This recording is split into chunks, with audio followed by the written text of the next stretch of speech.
Deuxième vidéo sur les masques sous PTE. Donc aujourd'hui, on va voir comment les utiliser, hein. Donc là, c'est les travaux pratiques. Allez, la première utilisation du masque que je vous avais montré, c'était celle-ci avec l'incrustation d'une vidéo. Bon, j'enlève le texte et j'enlève le masque. Donc on va faire plus simple, on va mettre simplement une photo. Alors, je disais que la différence entre l'incrustation et la juxtaposition, c'est que quand on juxtapose une photo sur une autre, les contours sont francs. Alors, voyons un peu ce que ça donne. Si j'utilise un objet PNG, par exemple comme celui-là, voilà.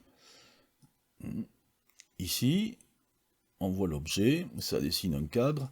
Là où l'objet PNG est transparent, eh bien la transparence est gardée. Donc ça c'est de la juxtaposition d'objets, ça peut être utile, mais c'est pas ce qu'on cherche. Je repars. Voilà, ici aussi, ça peut être voilà, un objet qu'on pose comme ça, qu'on vient poser par-dessus, qu'on pourra animer ou pas. Ça marche très bien. Bon, voilà. Donc ici, voilà, ma photo. Donc si je la pose comme ça, bon ben ça tient trop de place et puis le contour est pas bon. Alors si la photo est pas détourée, comment faire? On peut utiliser le rognage d'image. Hop, j'en rogne un morceau sur la gauche, j'en rogne un morceau sur la droite, j'en rogne en haut, voilà. Je remets la taille et je peux utiliser ça comme ça. Bon, l'inconvénient, c'est que ici il y a des bords francs qui sont pas très jolis. Alors, ce que va nous permettre de faire le masque, c'est justement d'atténuer les bords. Alors, cette image, je vais enlever le rognage d'image, ok. Et bon, ben, je la supprime, ça sera plus simple. Et je viens chercher ici un masque. Ajouter un modèle de masque. Eh bien, on va prendre le modèle standard qui nous propose un rond. Je fais valider. Alors, ce qui est intéressant, c'est que le masque, ici, le conteneur de masque, il a la même taille que l'écran, si je suis au niveau de l'écran, ou l'objet, si je suis au niveau de l'objet. Donc, il vaut mieux, en général, rester au niveau de l'écran. Et voilà, ici, bon, il m'a fait un trou, finalement, dans mon image principale. Je vais chercher, dans le contenu du masque, je vais chercher une image. On a dit qu'on prend celle-là. Voilà. Et voilà le résultat. Donc c'est déjà bon. Alors ensuite, il reste plus qu'à voir la taille. Donc je réduis la taille de la photo, voilà.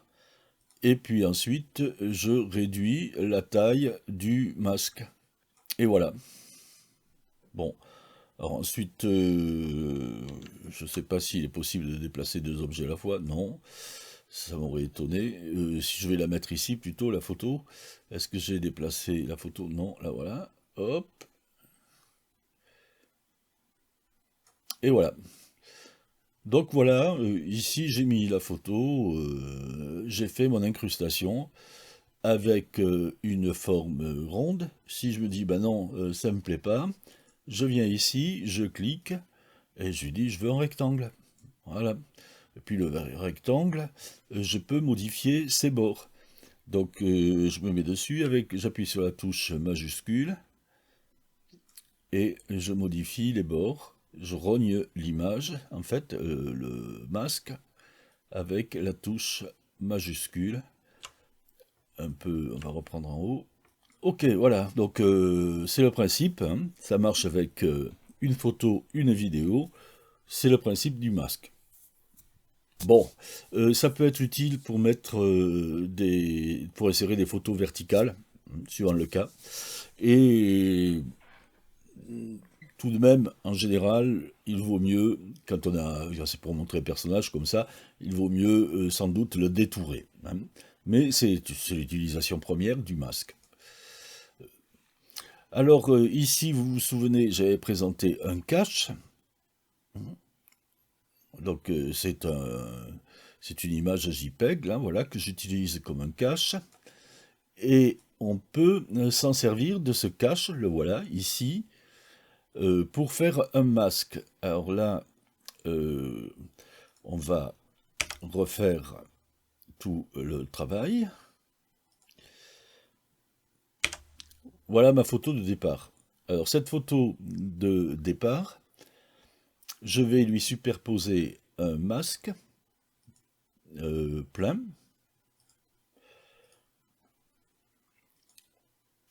De couleur grise. Et je vais lui mettre une certaine transparence. Voilà. Donc ici, mon sujet il est un peu perdu dans la brume. Et je vais utiliser justement un masque pour le remettre dans la lumière naturelle.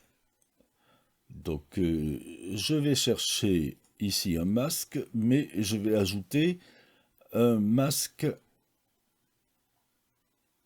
vide.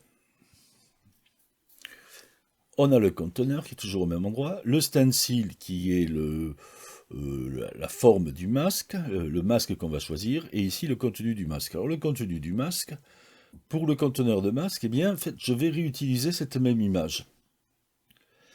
Alors tout simplement, bon, je fais un coupé-coller, CTRL-C, CTRL-V. Mais ce coup-ci, j'enlève bien sûr le rectangle qui la masque. Alors pour le moment, on ne la voit pas, parce qu'il me faut aller chercher un masque. Alors ici, vous voyez, je l'ai deux fois mon masque. Je l'ai sous forme JPEG, avec un blanc au milieu, et sous forme PNG, ça se voit pas ici, mais là c'est transparent. Alors on va prendre la forme JPEG, c'est celle qu'il faut prendre pour un masque en général. Donc c'est du noir et blanc. Alors tout ce qui est noir ne va pas être pris, sera masqué, et là où c'est blanc, eh bien, on aura l'incrustation. Donc ici, vous voyez, ça sera une incrustation à bord franc. J'ouvre, et voilà, c'est déjà en place. Donc, ce coup-ci, je vois cette image, je vais la remettre au premier plan. Vous voyez, c'est cette image-là. Voilà. Tandis que je la supprime. Là, ce qu'on voit, c'est l'image qui est en dessous du masque, qui ne fait pas partie du masque. Voilà. Et qui est l'image sur laquelle j'ai déposé un rectangle gris pour l'atténuer. Et l'image, donc, je l'ai remise ici. Et là, bien sûr, elle n'est pas atténuée. Et là où il y a un blanc dans mon cache, eh bien, on voit l'image non atténuée. Bon, voilà, donc on va utiliser ça comme ça. Bon, je ne vais pas mettre les points, hein. On a compris le principe. Voilà. Donc on peut faire soi-même un masque, mais dans le cas présent, il aurait mieux valu utiliser les masques par défaut que propose l'application, le cercle ou le rectangle. On aurait eu des bords atténués, pourquoi pas, hein. Donc on va le faire, on va pas le faire, hein. On a compris le principe. Voilà. Bon, maintenant, on passe à la guerre des étoiles. Oui, tout à l'heure, j'avais dit c'est le plus simple. Ben non, c'est pas le plus simple parce qu'il y a ici un mouvement et il va falloir que j'explique ça. Donc c'est pas la difficulté ici, elle n'est pas dans le masque, elle est dans l'animation. Donc voilà l'image originale. Je la duplique et je supprime tout ça. Il ne reste plus que mon image du ciel. Hein, donc vous voyez l'image du ciel, il y a un zoom et vers la fin il y a une bascule. Voilà, donc ça j'ai obtenu très simplement. Voilà, je pars ici, le zoom, vous voyez, je suis à 235%, et la bascule, c'est un mouvement de rotation hein, que j'ai rajouté ici, en X. Voilà, et qui se produit vers la fin.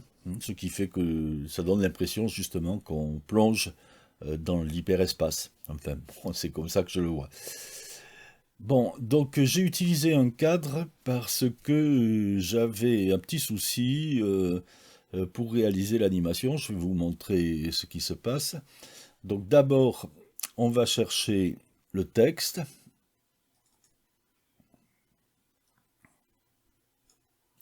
Générique Star Wars. Star Wars. Voilà mon texte tel qu'il apparaît. Donc là, j'ai repris le texte officiel. J'ai mis une police de caractères qui me paraît convenir pour l'Empire. Et vous voyez, le texte, ben, il ne tient pas toute l'image.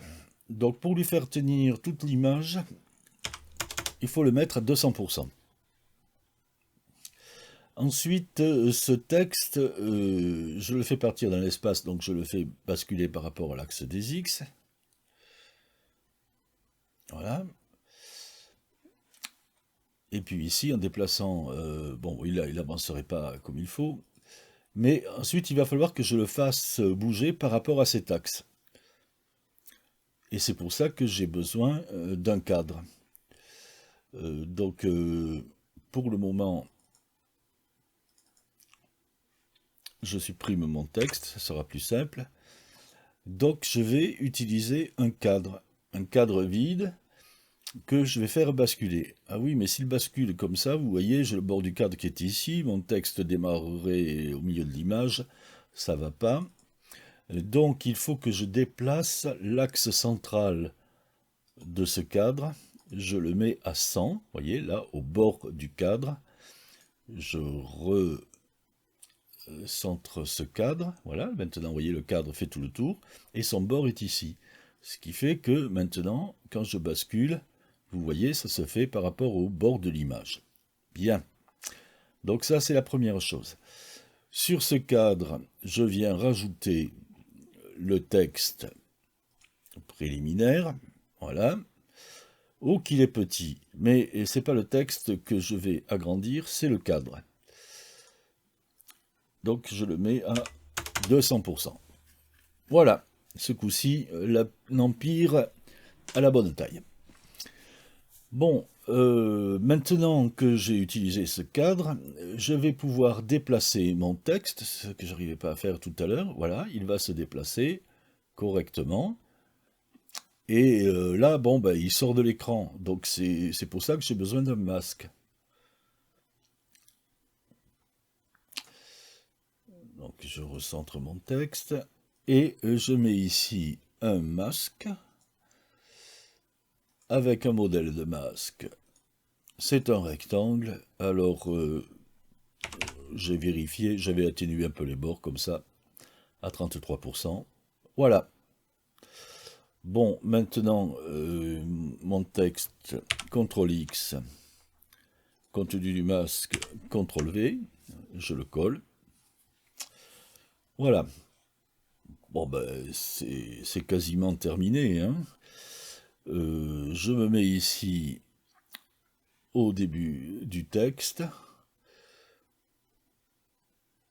Je le fais disparaître. Voilà.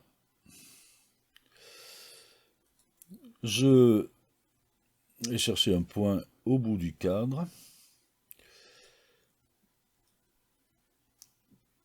Et voilà, je suis à moins de 200. Je vais mettre moins de 200. Voilà.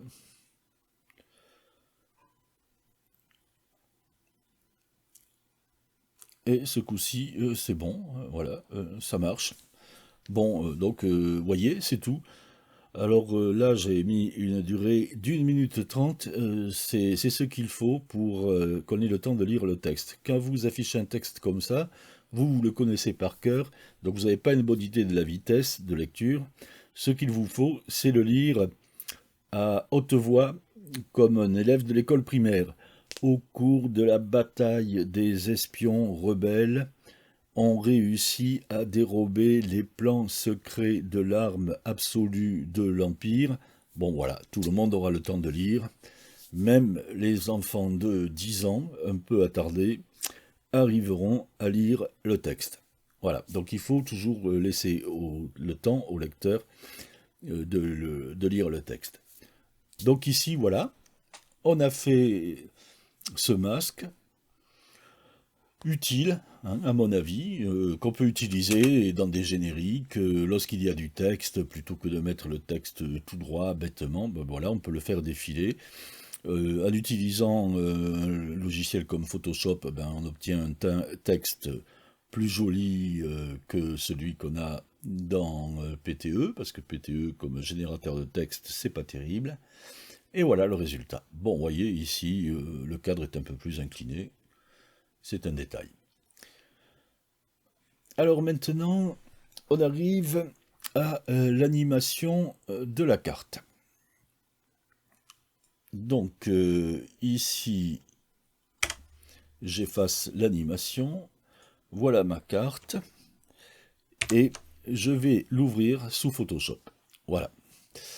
Sous Photoshop, j'ajoute un calque pour mettre mon animation. Alors j'ai prévu un tracé, voilà, bon ben cette couleur me plaît pas. Voilà, hein, c'est celle-là.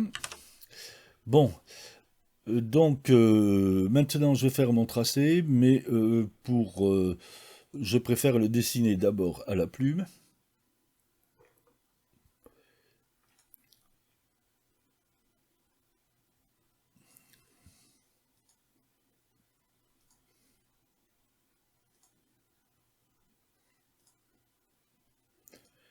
Le voilà.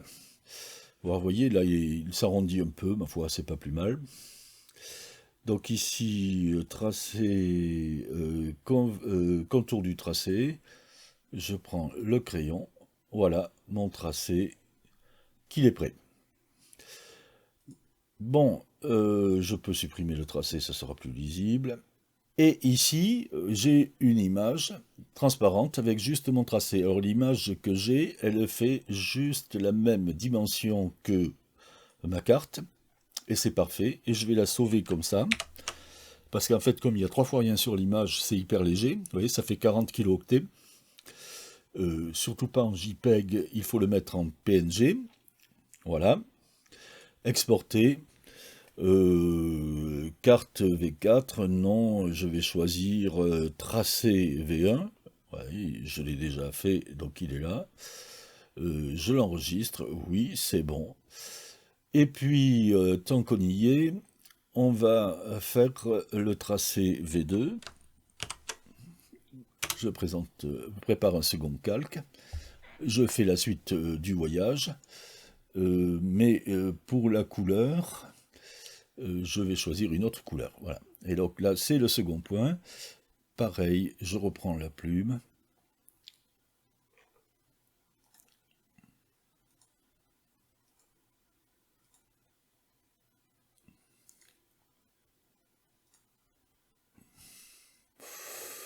Pas exagérer quand même. Ok, voilà mon tracé.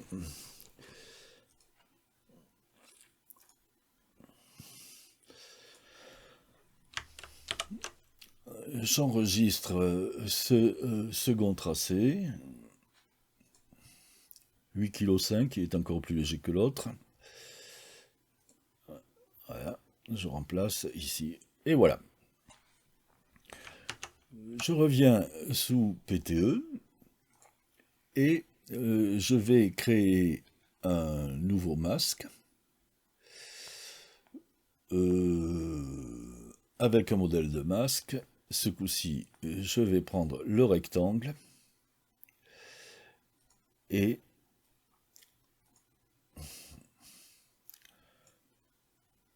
je mets des bords francs. Voilà.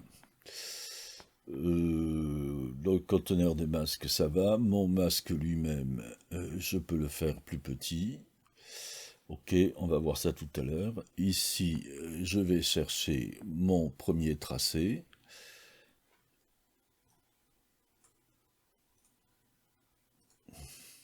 Le voilà, il est déjà en place.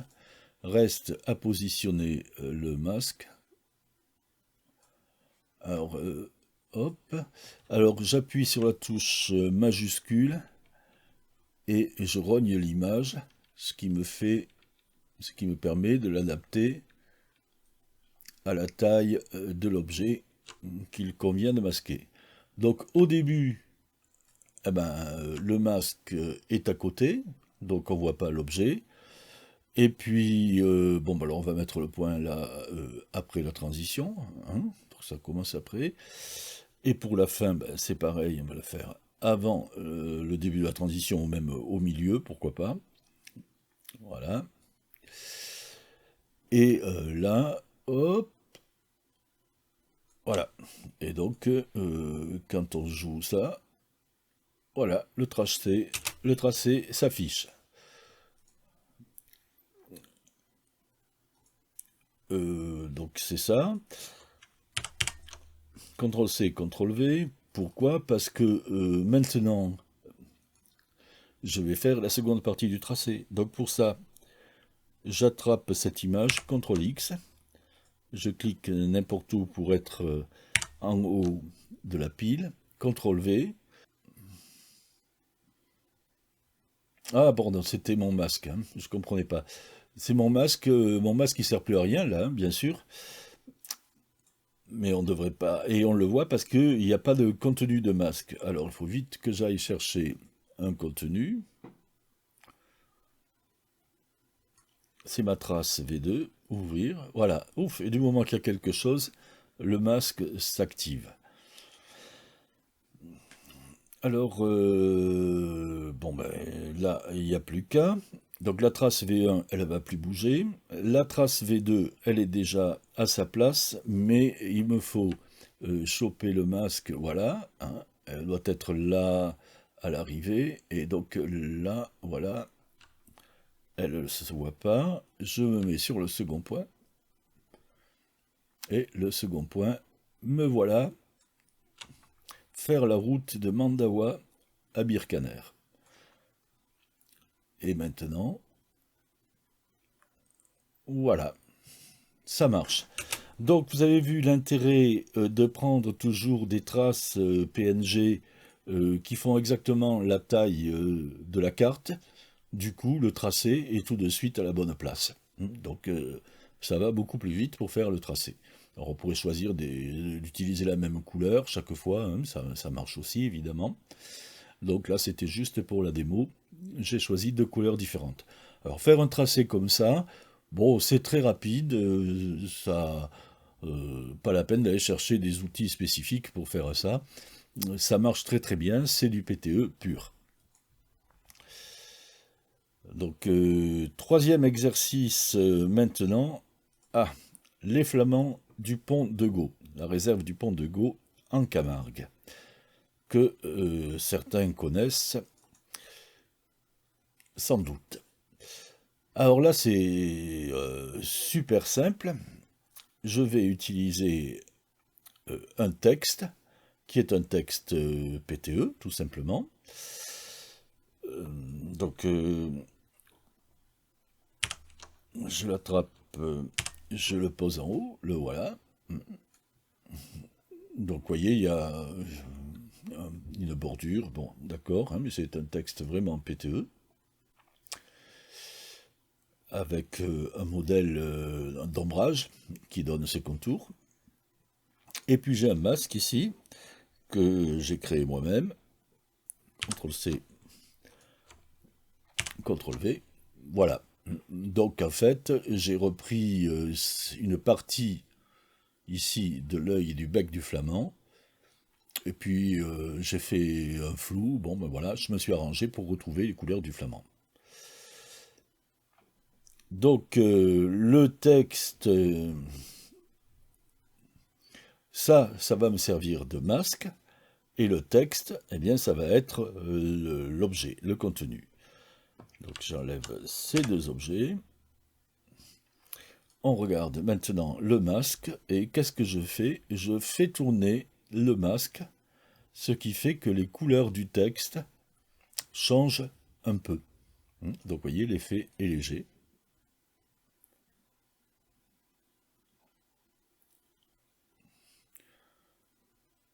Voilà. Donc c'est très léger et c'est très facile à faire. Hein. Donc j'ai le texte ici en objet et j'ai le masque ici qui tourne. Alors vous pouvez faire le contraire, vous pouvez mettre le masque ici, le texte ici et faire tourner toujours l'objet. Ça marche aussi, hein, c'est presque pareil, mais vous n'avez pas le contour. Donc ici, avec un autre texte,